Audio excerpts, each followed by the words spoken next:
Hello everyone, welcome to Subject Planet. आज इस video में हम बात करने वाले हैं वर्क एंड एनर्जी के बारे में।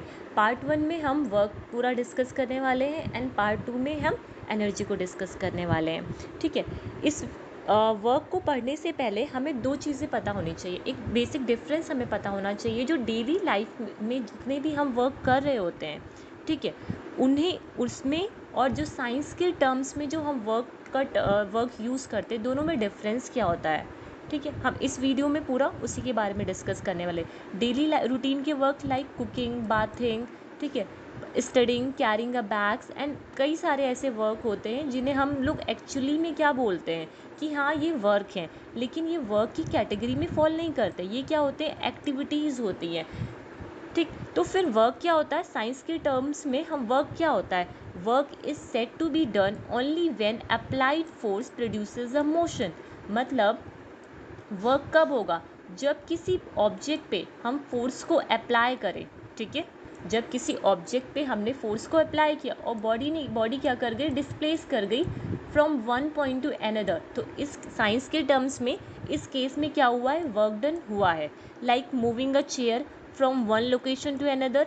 किसी एक चेयर को हम क्या करें, एक जगह से दूसरी जगह पे मूव कराते हैं, तो उस केस में भी क्या हो रहा होता है, वहाँ पे फोर्स भी अप्लाई हो रहा होता है और डिस्प्लेसमेंट भी लग रहा होता है। मतलब फोर्स हम अप्लाई करते हैं, बॉडी डिस्प्लेस कर जाती है।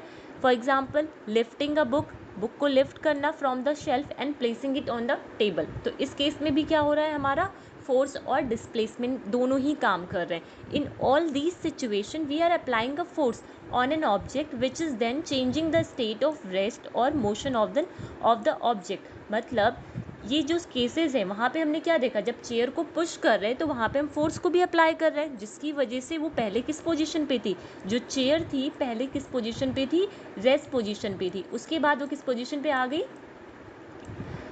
मोशन में आ गई।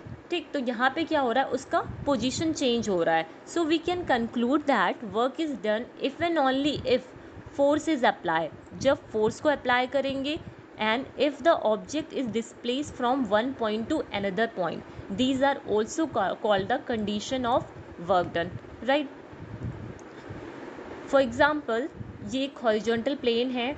ठीक है, यहाँ पे एक हॉरिजॉन्टल सरफेस है, ये एक इंक्लाइन प्लेन है जिस पे एक ब्लॉक को एक मैन क्या करता है, किसी सर्टेन एंगल पे पुश करता है। ठीक है, ऊपर की साइड पे पुश करता है और बॉडी डिस्प्लेस कर जाती है, जिसकी वजह से जो वर्क का फॉर्मूला, जो हम अगर हमें इस केस में अमाउंट ऑफ वर्क डन निकालना होगा तो फॉर्मूला हमारा क्या निकल के आता है, work is equals to force into displacement. लेकिन जब हम क्या करते हैं, किसी एंगल पे हम फोर्स को अप्लाई करते हैं, तो उस केस में क्या लिखते हैं हम लोग, work is equals to force into displacement, और वो एंगल लिखते हैं। ठीक है, वो एंगल जो होता है वो चेंज भी होता रहता है, नेचर ऑफ जो वर्क होता है उसके साथ चेंज हो जाता है। क्या लिखते हैं इसको हम लोग, कॉस थीटा लिखते हैं। ठीक है, ये फॉर्मूला निकल के आता है जब किसी सर्टेन एंगल पे हम फोर्स को अप्लाई कर रहे होते हैं। Work is defined as the product of force. क्या होता है, प्रोडक्ट होता है फोर्स का applied on an object, and displacement cause due to the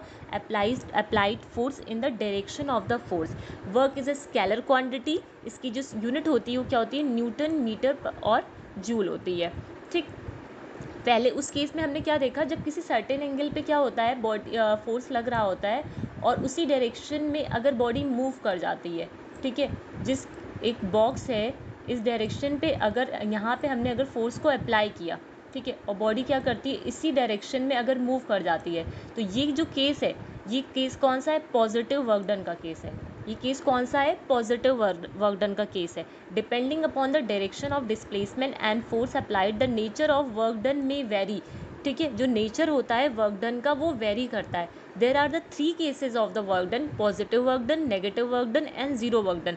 positive work done में क्या होता है, same as the direction of force, जो हम लोग ने अभी पीछे देखा, अगर जिस डायरेक्शन में फोर्स को अप्लाई किया उसी डायरेक्शन में अगर बॉडी मूव कर जाती है तो उस केस में जो वर्क डन होता है वो कैसा होता है, पॉजिटिव होता है। और एंगल कितना बन रहा होता है, 0 डिग्री बन रहा होता है। और cos 0 की जो वैल्यू होती है वो 1 होती है, जिसकी वजह से यहाँ पे जो force work done, amount of जो वर्क डन निकल के आता है वो कितना निकल के आता है, फोर्स इनटू डिस्प्लेसमेंट।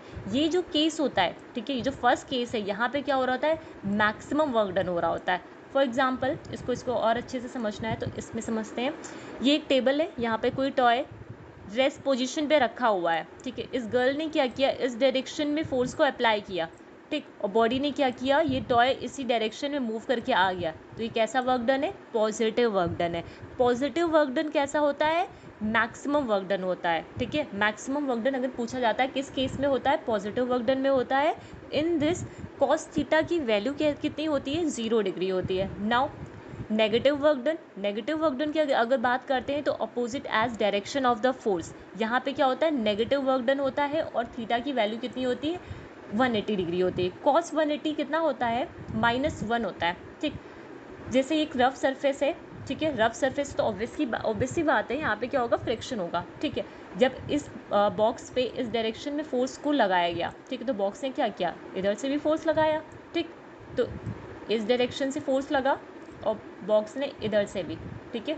ये तो ये जो एंगल बन रहा है वो कैसा एंगल बन रहा है, लीनियर एंगल बन रहा है, जो और लीनियर एंगल कितना होता है, 180 डिग्री का होता है, ठीक है। जिसकी वजह से जब हम यहाँ वैल्यूज़ को पुट करेंगे और हमारे पास निकल के जो फॉर्मूला आएगा वो क्या आएगा, नेगेटिव आ जाएगा, minus force into displacement. Now third case क्या होता है, zero work done. Zero work done में क्या होता है, जो हमारी थीटा का एंगल होता है वो 90 डिग्री होता है। कैसे,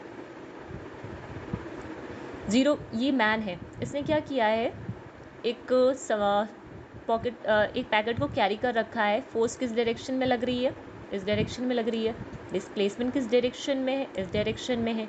और हमें पता है कि ये जो एंगल बन रहा है वो कितना बन रहा है, 90 डिग्री का बन रहा है। और कॉस 90 की वैल्यू कितनी होती है, 0 होती है, जिसकी वजह से जब हम फॉर्मूले में पुट करेंगे तो हमारा वर्क डन कितना आ जाएगा, 0 आ जाएगा, ठीक। तो ये केस कौन सा है, हमारा जीरो वर्क डन का केस है, ठीक।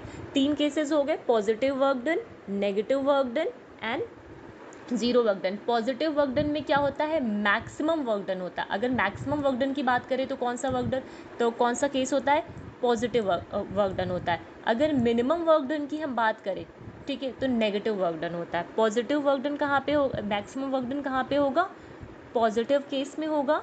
मिनिमम वर्क डन कहाँ पे होगा, नेगेटिव केस में होगा, ठीक है। Similarly for a body moving in a circular path, अगर कोई बॉडी है इस पॉइंट से चलती है और एक सर्कुलर मोशन करके इसी पॉइंट पे वापस आ जाती है, तो इस केस में भी जो वर्क डन हो रहा है वो क्या हो रहा है, 0 हो रहा है, ठीक है। इस केस में वर्क डन भी क्या हो रहा है, 0 हो रहा है ड्यू टू दिस रीज़न, ठीक है। तो आज हमने इस वीडियो में क्या बात की, वर्क के बारे में बात की है। पार्ट 2 में हम किसके बारे में बात करने वाले हैं, एनर्जी के बारे में बात करेंगे।